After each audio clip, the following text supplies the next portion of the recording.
খুব খিদে পেয়ে গেছে, চলুন তাড়াতাড়ি করে একটা রেসিপি শিখিয়ে দিই। ওই রেসিপিটা দিয়ে এক থালা ভাত খেয়ে নিতে পারবেন। দেখেছেন আমি কতগুলো ভাত নিয়েছি, অনেকটা খাওয়া যায়। হ্যাঁ, কিন্তু জিনিসটা অনেকে খায় না, জিনিসটা হলো পেঁপে। তবে এই রেসিপিটা খাওয়ার পরে এখন থেকে প্রতিদিনই খাবেন। প্রতিদিন খেলে ভালো হয়, তবে যে কোনো জিনিস বেশি খাওয়া ভালো না, বুঝে শুনে খাবেন। পেঁপেগুলোকে আমি আগে ছোট ছোট করে কেটে ধুয়ে রেখেছি।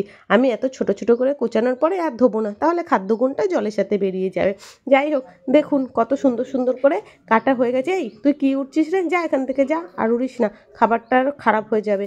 এবার এই যে ছোট ছোট করে, একদম ছোট ছোট করে ঝুরি ঝুরি হয়ে গেছে কাটা, একদম কুচি কুচি করে কেটে নিয়েছি।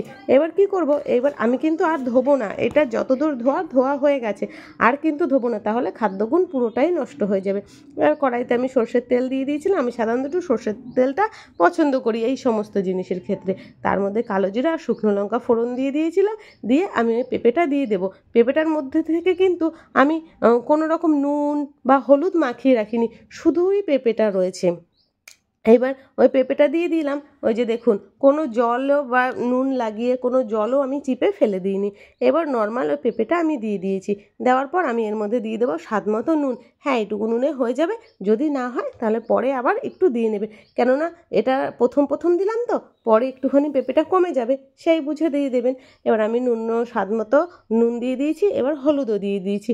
আচ্ছা, হলুদ কিন্তু শুধু রং বদলায় না, হলুদ কিন্তু আমাদের অ্যান্টিসেপটিকেরও কাজ করে। সেই কারণে আমরা তরকারিতে হলুদও দিয়ে থাকি। এক একটা জিনিসের এক একটা খাদ্য গুণ আছে। কালো জিরাতেও খাদ্য গুণ আছে, নুনেও খাদ্য গুণ আছে, তবে যে কোনো জিনিস বেশি খাওয়া ভালো না। এবার আমি ঢাকা চাপা দিয়ে দিয়ে রান্না করব। এত ছোট ছোট করে কাটা তো, তার জন্য বেশি দেরি লাগবে না, খুব তাড়াতাড়ি রান্না হয়ে যাবে।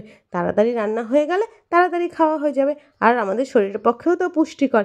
যেহেতু আমি ধুয়ে তারপরে কেটেছি, তার জন্য খাদ্যগুণটা নষ্ট হবে না। দেখুন কত সুন্দর মাখো মাখো সেই ব্যাপারটা চলে এসছে। এবার আরেকটু হবে, একদম মিশে যাবে, তারপরে আমরা এটা নামিয়ে দেবো। হ্যাঁ, তবে জানেন তো, এই যে পেঁপে জিনিসটা, এটা একটুও তো মিষ্টত্ব নেই, তাই এর মধ্যে আমি একটা জিনিস দেবো। যাই হোক, জিনিসটা আমি পরে দেখাবো। এই দেখুন কত সুন্দর হয়ে গেছে পেঁপেটা। যাই হোক, এরকমভাবে না আমরা লাউও কুচি কুচি করে খেতে পারি, কিন্তু লাউ থেকে অনেক জল বেরিয়ে যায়। এই যে দিয়ে দিলাম সেই জিনিসটা, একটু মিষ্টি। আমি সাধারণত মিষ্টি দিই না, এই পেঁপেতে বা একটু শাঁকে এরকম টাইপের খাড়টা একটুখানি কমানোর জন্য আমি এই মিষ্টিটা দিয়ে থাকি। এবার দেখুন কত সুন্দরভাবে হয়ে গেছে, একদম ছেড়ে এসছে। এবার থালাতে ভাত বাড়তে শুরু করে দিন, ওই এক থালা ভাত দিয়ে এই পেঁপেটা খেয়ে নিতে পারবেন। এই যে আমি নামিয়ে নিয়েছি, নামানোর পরে দেখুন কত সুন্দর হয়ে গেছে। এবার একটু একটু করে নিলে এক থালা ভাত খাওয়া হয়ে যাবে। আসলে এই যে কালারটাতে দেখেই মুগ্ধ হয়ে যায়। পেঁপে তো আমাদের পেট পরিষ্কার করে। হ্যাঁ, এবার যাই হোক, এই যে দেখুন থালা